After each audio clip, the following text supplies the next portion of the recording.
judul yang ngeri-ngeri sedap ya. Jadi saya bilang judul ngeri-ngeri sedap, sebenarnya ini senjata yang saya mau sembunyikan, tapi berhubung demikian tingginya RHS Rismond Hasiholan Sianipar, jadi ada kelemahan utama perkara sebagaimana yang Pak Jokowi merasa terhina sehina-hinanya, itu ada kelemahan utama. Kelemahan utamanya apa, saudaraku? Kelemahan utamanya ada dua, ya. Bahwa itu kasus berawalnya dari kasus delik pencemaran nama baik. Pak Jokowi merasa terhina sehina-hinanya.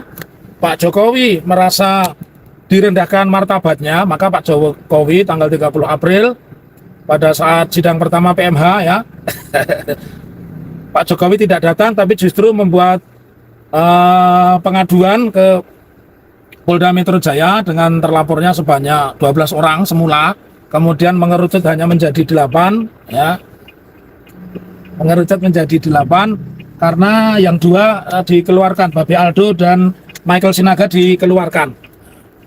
Lalu berproseslah itu. Jadi pada saat itu kami mengajukan gugatan PMH dengan nomor perkara 099 ya. Jadi kami mengajukan di Surakarta itu ada dua perkara.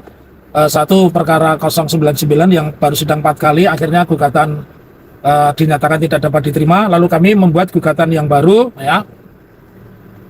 Yang alhamdulillah berjalan hingga hari ini, yaitu perkara nomor 211. Nah, kembali bahwa ada dua kelemahan utama. Ini saya buka aja sekalian karena kondisinya sudah kritis seperti ini. Sebenarnya ini saya pakai senjata di persidangan, tetapi hari ini saya buka karena meyakini ada dua alasan utama perkaranya, di mana Pak Jokowi sebagai pengadu di Polda Metro itu tidak bisa jalan. Karenanya memakai segala cara, Pak Jokowi tetap sebagai pemenang, Pak Jokowi tetap orang yang memberikan pengampunan, maka yang ditekan adalah para tersangka. Jadi sebenarnya antara polisi dan jaksa sudah menyadari bahwa perkara ini tidak akan pernah bisa naik ya. Kenapa tidak bisa naik? Karena memang ada dua alat bukti yang tidak bakal bisa dipenuhi oleh pihak kepolisian. Oleh karenanya kalau Anda lihat perkara ini hampir 1 tahun. Jadi dilaporkannya 30 April dan besok bulan depan itu sudah April. Artinya sudah 1 tahun perkara yang simpel itu tidak bisa naik. Oleh karenanya strategi yang dipakai adalah menteror. Anda mesti tahu loh ya.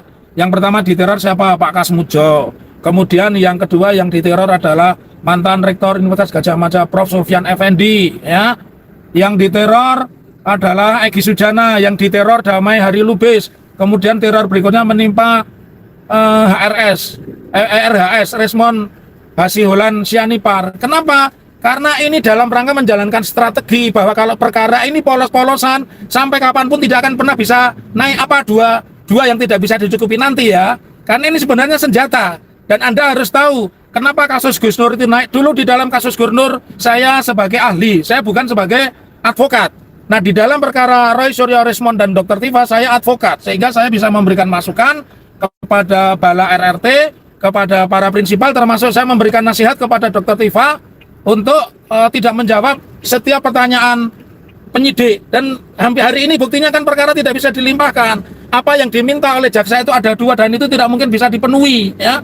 Apa teka-teki itu nanti ya, karena itu yang bisa menjelaskan, mohon maaf, di antara tim itu yang ditokohkan sebagai ahli pidana adalah saya ya. Karena saya memang punya reputasi di bidang pidana, saya sebagai ahli pidana yang beberapa kali memberikan keterangan ahli, dan di dalam perkara Roy Suryo saya juga sebagai ahli, di dalam perkara Bang Edi ya, Edi YouTuber itu ya, kemudian perkara Gus Nur saya juga sebagai ahli. Jadi saya tidak bisa leluasa sebagaimana kalau saya sebagai seorang advokat atau dulu namanya penasihat hukum kalau di dalam perkara pidana. Nah, dua kelemahan utama itu jaksa tidak, yang dikirim oleh jaksa P19 untuk dipenuhi polisi tidak mungkin akan bisa dipenuhi. Nah, ini teka-tekinya. Sebenarnya ini saya rahasiakan, tetapi kasihan kepada Rismond. Sebagai ahli pidana saya mengatakan Rismond punya kelemahan karena keterangan Rismond di luar pengadilan itu tidak akan dipakai ya. Karenanya dua ini nanti akan saya sampaikan di terakhir. Karenanya cermati persidangan di Pengadilan Negeri Surakarta. Di Pengadilan Negeri Surakarta ini kita sudah 93% menang. Kenapa 93% menang? Karena hukum acara pembuktian, baik itu pembuktian surat, pembuktian saksi, pembuktian ahli sudah tidak digunakan oleh para tergugat. Dan kami justru leading karena kami menyampaikan surat yang sangat menakutkan buat mereka. Kalau orang yang beragama, apapun agama kalian, membaca surat itu pasti dia tak akan takut. Karena surat itu sumpahnya sampai ke anak cucu, ya. Jadi atas dasar surat kami itu, hakim hanya bisa melakukan dua hal. Satu, hakim harus mengabulkan sumpah kami memaksa pihak tergugat yang mengatakan ijazah asli dan sebagainya asli, mereka harus bersumpah. Yang kedua, saya meyakini apakah Pak Presiden ke-7 Pak Joko Widodo, apakah Bu Rektor Nova Emilia, apakah Pak Kapolri Jenderal Polisi Listio Sigit Prabowo memiliki nyali untuk datang di pengadilan dan memberikan sumpah. Oleh karenanya tidak ada alasan lain bahwa Pengadilan Negeri Surakarta ini saya bilang kemenangannya sudah 93. Hakim harus mengabulkan. Itu bukan karangan kami, itu hukum yang dibuat sejak masa Belanda.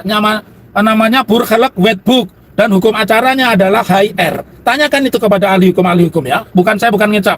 Jadi kalau di sini ada buzzer, ada pejabat teras, pemuja hebat tembok ratapan Solo, ilmu Anda tidak nyampe kalau bicara ini ya. Ilmu Anda tidak nyampe ya. Jadi kita harus sampaikan kepada khalayak, sumpah pemutus itu harus ditampilkan karena sepanjang persidangan yang menjadi objek perkara dalam hal ini adalah ijazah itu tidak pernah dihadirkan. Nah, kalau tidak pernah dihadirkan, yang mau dijadikan dasar untuk mengatakan bahwa ini asli atau tidak asli di mana? Pembuktian ijazah hari ini itu bukan di kantor polisi karena sudah kami dahului dengan gugatan citizen lawsuit, ya. Jadi tidak ada alternatif lain, no other alternative, ya. Kecuali satu, you have to do the right thing. Kamu harus memutus sebagaimana yang seharusnya. Dan itu tidak mudah bagi hakim.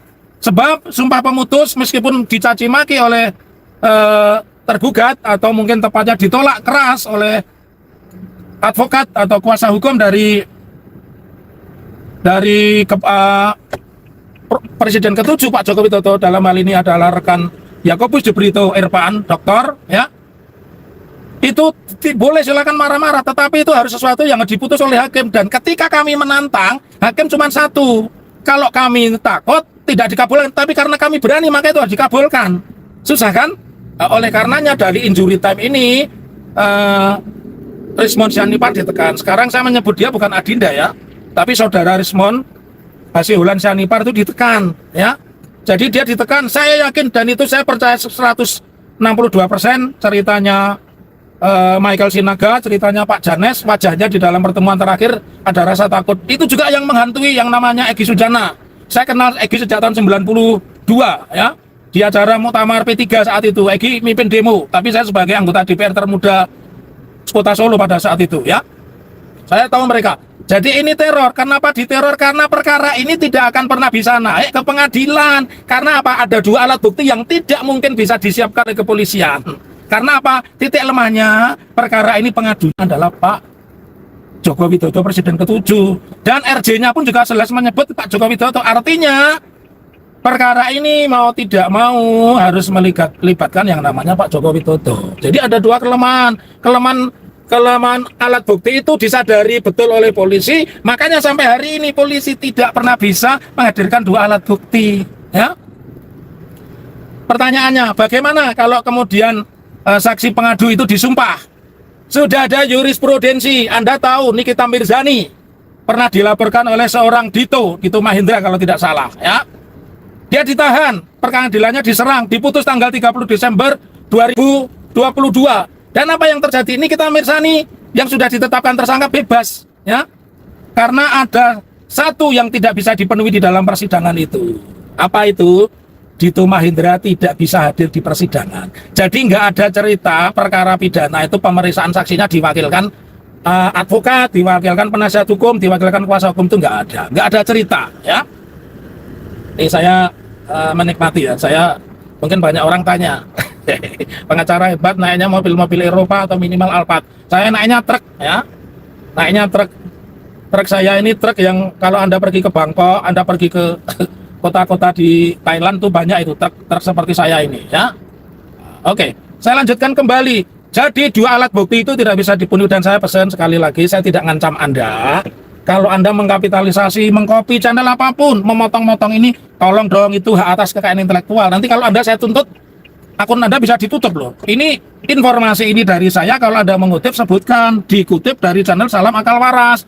Yang namanya Refli Harun aja menaruh hormat kepada saya, dia selalu menyebut, ya, bahkan wartawan ketika mengutip itu selalu menyebut, karena wartawan tahu karakter saya baik, tapi jangan dikapitalisasi tanpa mencantumkan Anda mengambil video itu dari channel YouTube saya. Itu tidak benar, itu perbuatan Anda itu tidak benar. Meskipun saya senang karena saya bisa memberikan amal jariah, mengajarkan kepada orang, tetapi cara Anda mengambil statement saya kemudian mengkapitalisasi di channel Anda itu tidak benar. Saya tidak akan menuntut, sekali lagi saya juga tegas ini, juga tidak akan melaporkan yang namanya Rizmon Hasiholan Sianipar. Dia masih saudara saya, maka saya menyebutnya saudara, tapi dia sudah bukan lagi teman dekat. Kalau teman dekat di kehidupan sehari-hari, percakapan, kemudian ketika kita mencari bukti sampai ke Toyan, kita melaporkan Rektor UGM dan sebagainya, itu saya menyebut dia Adinda. Di dalam podcast saya juga menyebut Anda. Tapi kali ini aku tidak menyebut Adinda. Jadi buat Anda semua, tolong yang mengkapitalisasi channel saya, tolong sebutkan bahwa Anda itu mengambil dari channel YouTube Salam Akal Waras. Itu hak cipta, ya. Kalau saya nakal, saya punya bad temperer, temperamen jelek, saya sudah mengadukan itu channel Anda, ya. Tapi ambillah, silahkan di-copy, dikapitalisasi, tapi sebutkan sumbernya. Jadi dua hal utama yang tidak bisa dipenuhi oleh perkara ini, satu tentang pengadunya Pak Jokowi sendiri, yang kedua bahwa sumpah itu tidak bisa dicabut, dan sumpah itu tidak bisa disetarakan dengan keterangan Rizmon. Mau beribu kali Rizmon itu bersalaman berpelukan dengan Pak Presiden ke-7 Pak Jokowi Widodo, mau dia tampil di televisi dan sebagainya, ya. Jadi saya tidak membenci Rizmon, Anda tidak perlu membenci Rizmon, Anda juga tidak perlu membenci mantan Rektor UGM Profesor Sufyan Effendi, Anda tidak perlu membenci Pak Kasmujo, Anda tidak perlu membenci Egy Sujana, Anda juga tidak perlu membenci Damai Hari Lubis, ya, atau siapa saja, karena mereka semua itu di dalam tekanan, ya. Jadi sepanjang ijazah asli itu tidak pernah ada, maka tidak akan pernah perkara ini disidangkan. Berbeda dengan Gus Nur dan Bambang Tri, saat itu saya hanya sebagai ahli, saya tidak bisa punya kemampuan speak up seperti ini. Saya punya kemampuan speak up, saya sampaikan bahwa karena mereka tidak bisa melengkapi alat bukti yang dimintakan oleh jaksa, ya, maka tidak mungkin jaksa akan menuntut perkara ini menjadi sempurna dengan melabeli pasal 32 dan pasal 35, ya, 38 yang memungkinkan mereka ditahan. Itu tidak ada semua begitu. Dan yang paling prinsip dari contoh jurisprudensi putusan tanggal 30 Desember 2022 di mana Nikita Mirzani dituduh melakukan penghinaan, pencemaran nama baik dengan menggunakan undang-undang ITE oleh Dito, perkaranya oleh hakim ditolak karena Dito tidak pernah bisa hadir. Paham, ya? Jadi ini senjata.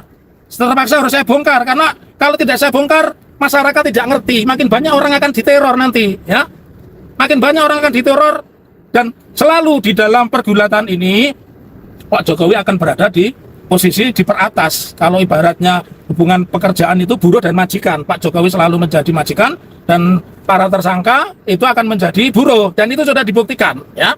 Jadi tidak mungkin perkara ini naik kalau dua alat bukti itu tidak bisa dicukupi, ya, karena ini berbeda dengan dulu. Dulu kami tidak masuk di timnya Gus Nur, tidak masuk di timnya Roy Suryo, tidak masuk di timnya Kang Edi Mulyadi. Nah, sekarang saya aktif. Saya sengaja tidak tampil di Jakarta, tidak tampil di televisi. Itu tidak penting karena tidak punya bobot. Hukum acara hanya mengenal keterangan yang paling kuat, itu apa yang saksi, apa yang ahli tunjukkan di depan persidangan, ya. Jadi melalui channel Salam Akal Waras, saya memperbolehkan Anda mengutip, Anda mengcopy, mengkapitalisasi, tapi tolong sebutkan sumber channel Anda dari mana, ya. Karena banyak itu yang memotong-motong menjadi artikel tersendiri. Wartawan aja menaruh hormat sama saya kemarin, Tribun itu telepon, namanya Tio. Bang, ini saya kutip, boleh silahkan begitu, ya. Refli Harun juga dia mengutip dari channel ini begitu. Jadi sesungguhnya kalau kita memiliki tim hukum yang cerdas, Rizmon Hasiholan Sianipar itu tidak perlu panik karena perkara itu tidak naik. Tetapi karena ini memang modus politik, desainnya Pak Jokowi harus selalu di atas, maka dibikinkanlah peristiwa-peristiwa yang menyebabkan para tersangka ini ketakutan. Kalau memenuhi syarat, dari dulu sudah ditahan itu 3 orang itu, ya. Jadi titik lemahnya karena ini pengadunya itu Pak Joko Widodo, RJ pun juga Pak Joko Widodo, dan RJ itu bisa dipersoalkan karena tidak ada penetapan ketua pengadilan.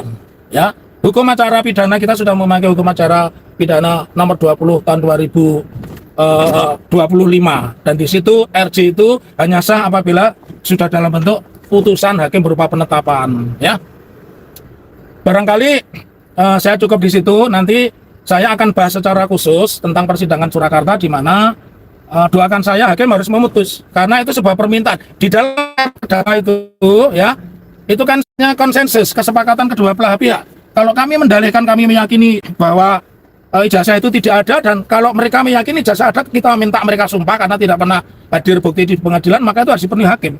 Jadi hakim juga berada pada posisi yang sulit hari ini, ya. Terima kasih buat Anda semua yang sudah mensupport saya, Pak Komjen Nugroseno, ya. Kang Sobari, saya dapat dukungan baru dari Kang Sobari, orang dekatnya Gus Dur, ya.